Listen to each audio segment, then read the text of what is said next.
A number of guys that I've worked with have used Enclomiphene and seen increases by up to 50, 60, and 70% in total testosterone, which also translates to an increase in free testosterone. So in today's video, what I'm going to do is actually explore how Enclomiphene could potentially be an alternative to testosterone replacement therapy, otherwise known as TRT. So first of all, I want you to imagine a drug that takes you from 225 nanograms per deciliter of total testosterone all the way up to 687 nanograms per deciliter total testosterone using a single daily tablet. That is what we're uncovering in today's video, and we're looking at the benefits of Enclomiphene. But first of all, we need to have a look at and understand the implications associated with hypogonadism. Now, there are two types of hypogonadism: primary hypogonadism and secondary hypogonadism. In primary hypogonadism, the brain is functioning normal, meaning that it can successfully send signals to the testicles to produce testosterone, but the testicles, dysfunctional, are failing to make much testosterone at all. This is also known as primary testicular failure. On the other hand, in secondary hypogonadism, the situation is in reverse. A man has normal testicles that should be capable of producing testosterone, but the hypothalamus and the pituitary are not sending the signal to increase testosterone production. Now let's understand the basics around Clomiphene, which is Clomid. Now I'm not covering Enclomiphene here. What I'm doing is I'm exploring how Clomiphene, otherwise known as Clomid, actually works in the body.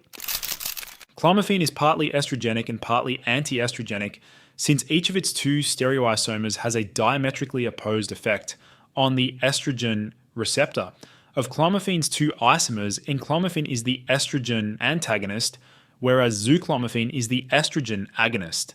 When men are given Clomiphene in an attempt to increase their fertility and restart their endocrine systems, they often get a dramatic bump in testosterone.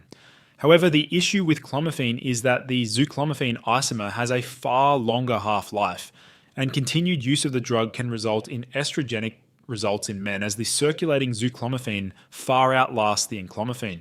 Because of this estrogenic imbalance, Clomiphene isn't the solution for most men because it can cause feminizing side effects over time. It's not uncommon to hear about mood swings and men weeping during movies when on Clomiphene. However, if only using the anti-estrogenic side with Enclomiphene alone, far greater results are seen without the emotional rollercoaster. So now here we can see Clomiphene versus Enclomiphene build up in the bloodstream at 25 milligrams per day. So we can see the changes in levels of Clomiphene versus Enclomiphene that builds up in the bloodstream. There is a lot of information that I present here on my YouTube channel. However, if you want to know exactly what protocols are best for your unique biology, then I suggest booking in a free Boost Your Biology strategy session with a senior member of my team, as we'll start to map out and strategize the best action plan for your unique biology. You'll see that linked down below in the video description. So how does Clomiphene actually work? Here we can see a diagram starting with the hypothalamus, which releases GnRH, or gonadotrophin releasing hormone, that targets the anterior pituitary gland, and then that releases FSH and LH to the testes, and then the testes makes sperm and testosterone. Now, clomiphene citrate blocks the negative feedback loop, signaling to the brain that there's insufficient amounts of estrogen. And the only way that the body can then make more estrogen, and by acting on that aromatase enzyme, it actually stimulates the body to make more testosterone by blocking that feedback loop towards the brain, tricking the brain into thinking it's in a low estrogen state. So what does the research say about Enclomiphene? If you compare testosterone, LH, and FSH levels of men taking exogenous TRT to those taking Enclomiphene, they consistently find that testosterone levels between the groups are about the same. However, the exogenous testosterone group repeatedly shows suppressed LH and FSH levels, whereas the Enclomiphene group shows normal LH and FSH levels and improved fertility. In other words, Enclomiphene does not suppress your natural production of testosterone if you stop taking it.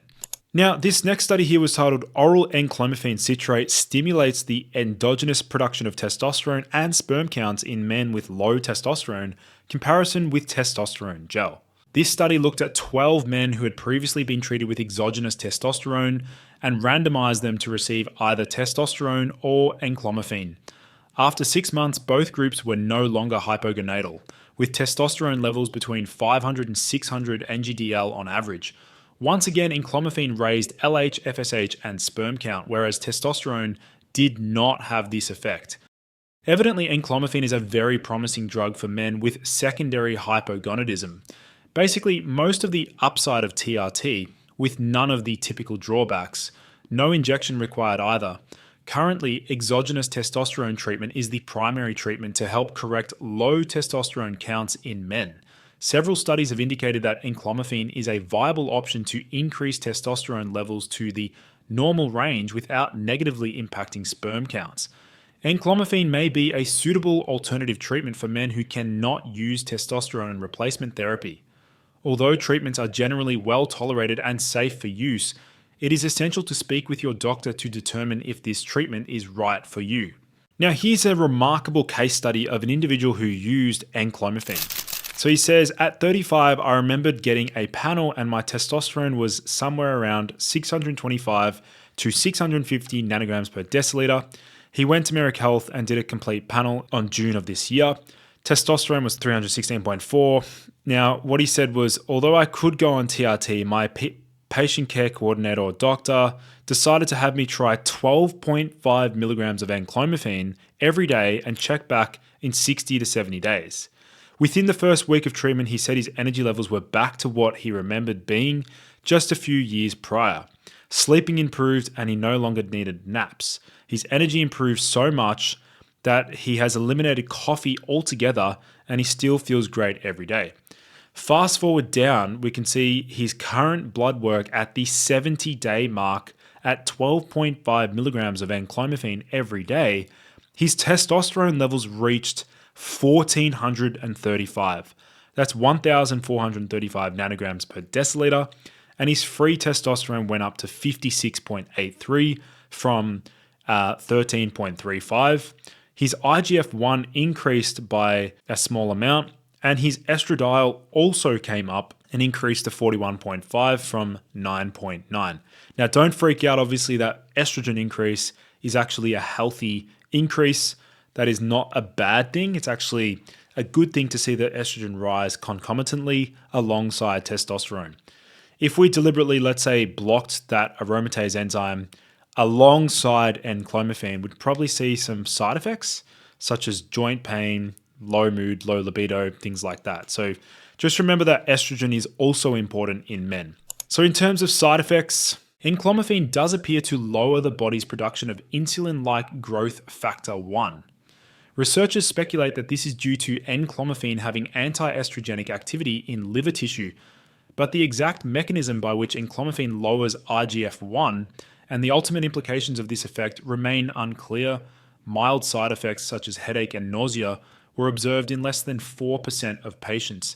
Of the 481 subjects who undertook the phase 3 clinical trial, only 11 were unable to complete the study.